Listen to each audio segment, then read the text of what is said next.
February 21st, 2022. The Pulitzer Prize remains a joke. Totally and completely. In 2018, I'm going to quote this, for deeply sourced, relentlessly reported coverage in the public interest that dramatically furthered the nation's understanding of Russian interference in the 2016 presidential election and its connections to the Trump campaign, the president-elect's transition team, and his eventual administration. The National Reporting Prize was shared by the Washington Post and New York Times. All that coverage, all those deep sources, and not one of them figured out it was a load of crap. It's amazing, isn't it? All these reporters, they still got jobs. They still introduce themselves as Pulitzer Prize winning reporters without a hint of sarcasm. It's unbelievable. Absolutely unbelievable. They didn't investigate a damn thing. All they did was anonymously source us to death until people fully believed them. How's that possible? Nobody stopped to ask, hey, where's your evidence? Oh, the Steele dossier was the evidence. But the Steele dossier was fake. And they couldn't figure that out either. It's absolutely unbelievable. Lives were literally ruined over this. Ruined. How those reporters still have jobs, haven't been fired, still collect a check from these institutions, so-called institutions, is just remarkable to me. Absolutely remarkable. Until these reporters are reprimanded in the slightest, how can you consider these papers anything more than something to start a fire with or clean your windows? Seriously. It's unreal. But that's the news, isn't it? I read everything I can just to try to find some fun and interesting stories to discuss. Everything. And CNN, NBC, the rest of the legacy media, it's like they've entered this level that's so elite that they can't comprehend writing or reporting on a story that me and you actually find interesting, actually want to learn more about. The headlines for NBC today, just the big headlines, Politicians are trying to erase LGBT kids. Does anyone think that's true? Does anyone think that politicians really want to erase these kids? Or are they concerned about other factors? Like what happened in Loudon? Like what's happening in sports? I wonder. Climate change making winter warmer. How does that affect our day-to-day lives? Seriously. Over years it may affect it. But is that a headline? Or should that be something, below the fold, as they say? CNN. U.S. says it has credible Russian kill list. Really? You're just going to take their word for it? Going to be another Iraq? Because the other day, when Mr. Blinken, or was it Jake Johnson, was questioned about proof, he got a little agitated. He got a little edgy. No, you want us to go to war, give us proof. Show us why we should care. It's unbelievable. Nonsensical, doctor says, is Eric Trump's vaccine claims. Well, a few months ago, you'd get kicked off of Twitter for saying exactly what the CDC is saying now. If you said the vaccine doesn't stop the spread, it just protects you, you would have been booted off as a conspiracy theorist. But now that's accepted science. So, is what Eric Trump's saying really nonsensical? Makes you wonder. Then you got a puff piece on Larry Miller. He's the Nike exec that killed another kid when he was 16, but now he's ready to apologize and move on. I bet you are, Larry. You're 72.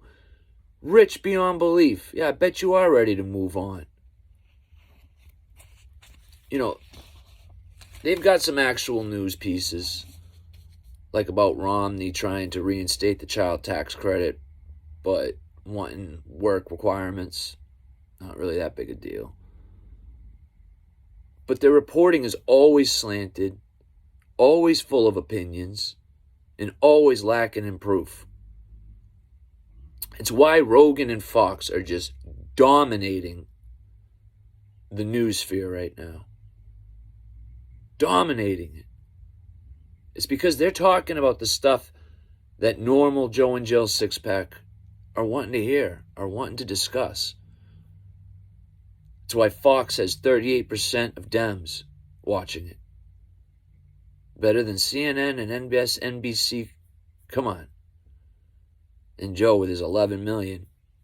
Wouldn't CNN kill for those numbers? Well, figure it out. Joe ain't the problem. You are. Unbelievable. Now this story cracks me up. So Biden wants to have a summit with Putin and a deal brokered by Macron, the French president. If you're old enough, you'll remember when Ronnie Reagan single-handedly ended the USSR. He did it in one meeting. He met Gorbachev and he was just in his nice suit. Gorbachev was all bundled up against the cold. And that's all it took. That image. That's all it took to end the USSR pretty much. Russians knew they were effed. Just from that dichotomy.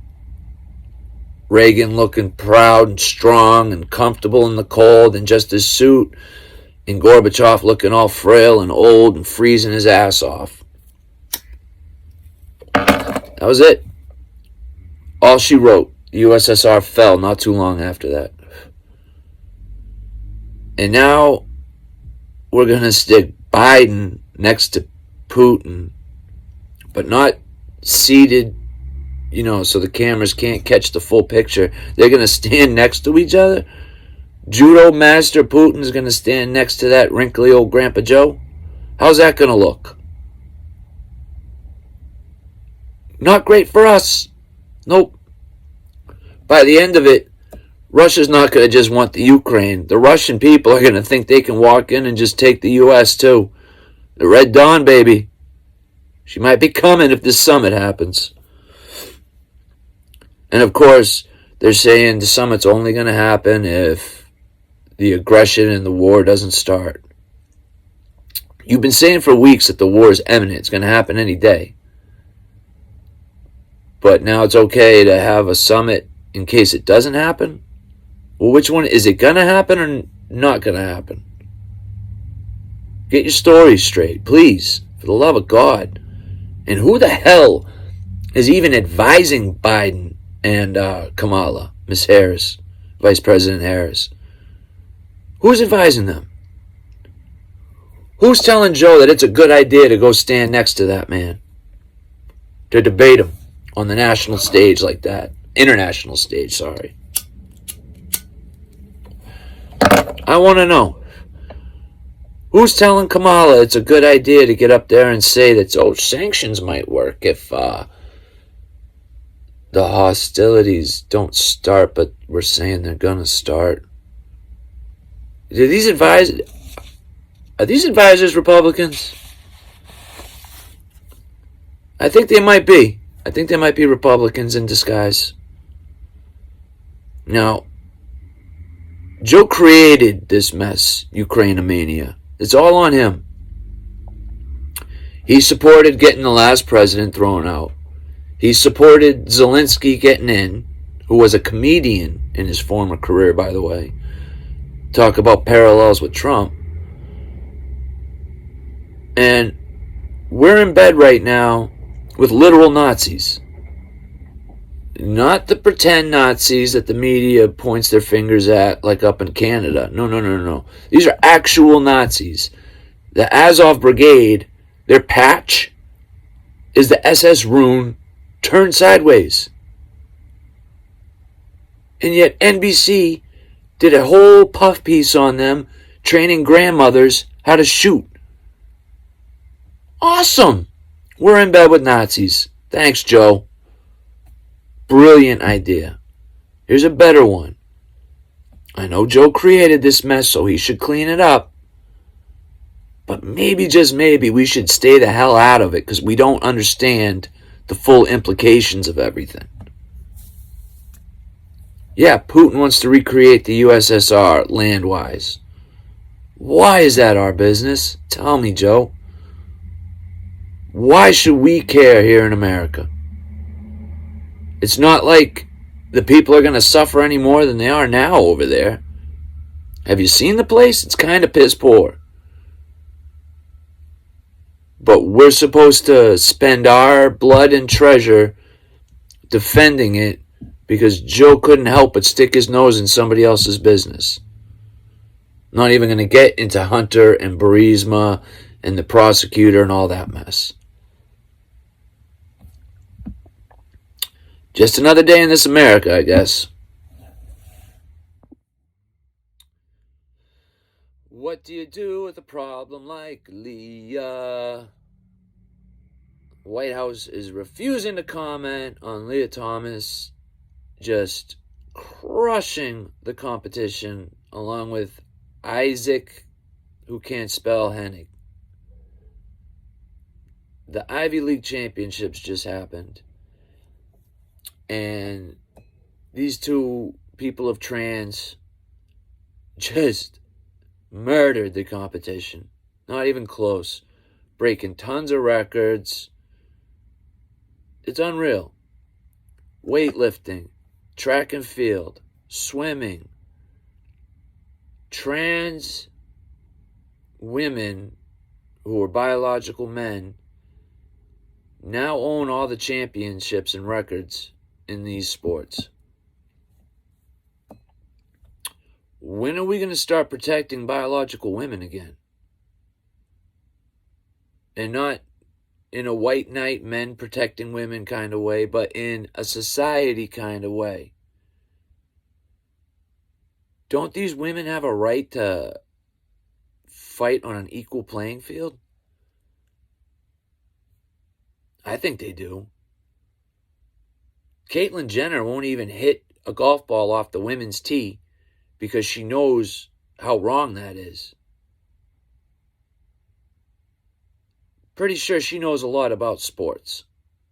Pretty sure.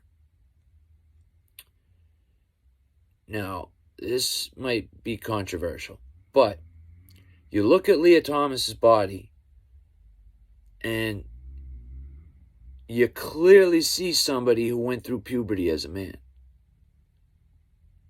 She's not built like a woman.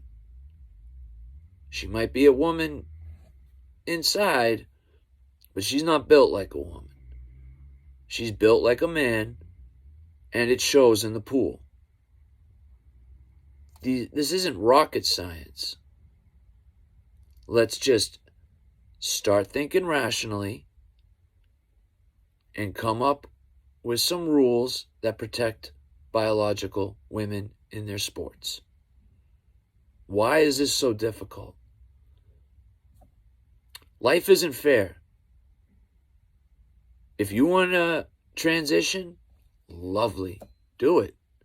With my blessing. Not with my tax dollars, but with my blessing. Do it. But you have to understand that along with that, you're going to lose the ability to do certain things. You're not going to be able to compete against biological women in sports. Pretty simple. At least I think it is. I don't see where they have any leg to stand on. Third leg or otherwise. None. Look at Fallon Fox. She almost killed women in the MMA ring. Almost killed them. Can we just be rational, please? Be civil, but can we just be rational? Please. I don't know. Laters.